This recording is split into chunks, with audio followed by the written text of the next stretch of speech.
Hey there, this is Lucius Laframboise from ENG Suite, and today I'm going to show you how to make an interval plot in Excel using QE Suite in just a few seconds.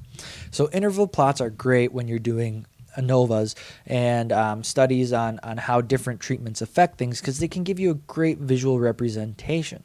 So what I'm going to do is equals QE dot, and I'm going to say interval plot. So I'm going to hit tab to select it. And you'll see it's asking for treatments first. So treatments is going to be an input just like the ANOVA one way, where we're going to select each treatment in a separate column, okay?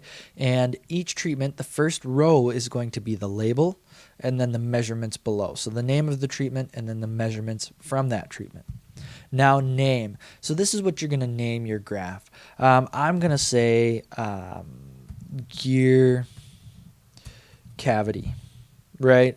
Because we're checking different gear cavities. Now confidence, this is an optional variable. For this, if you leave it as a default, that's going to be a 95% confidence interval. But you can choose anything you want. That, correlates to a 1 minus alpha, right? Alpha being significance. So 95% is going to be your standard. And I'm going to leave it as 95%. Then you'll notice we have another one, which is our pooled standard deviation. So this is a true or false Boolean value. And this is going to decide whether you want to use individual standard deviations for the intervals, or if you'd rather use the pooled standard deviation as to calculate those intervals. So first, we'll just do it with our default, and we will leave that blank. So now I'm going to hit enter. And you'll see we have our interval plot for gear cavity, with each of these representing a different treatment. And here we can kind of get a good idea of what's going on. Awesome. That is great at the 95% confidence interval, right?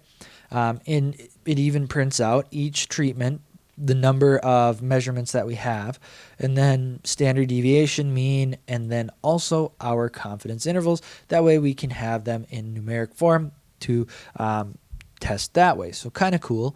But let's say I want to do the pooled standard deviation. So I'm going to do this again, QE interval plot, and I'm going to select all of my treatments again, just the range there.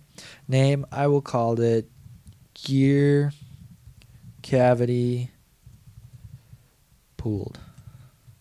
And then for confidence, I'll leave that, and for pooled standard deviation, I will say true.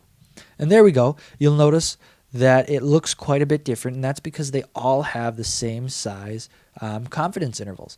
They're quite a bit bigger because we're taking into effect the standard deviation of each treatment to calculate this. So that's kind of an interesting one. It's great to see how they all compare with each other with that pooled standard deviation. But let's say we want a 99% confidence.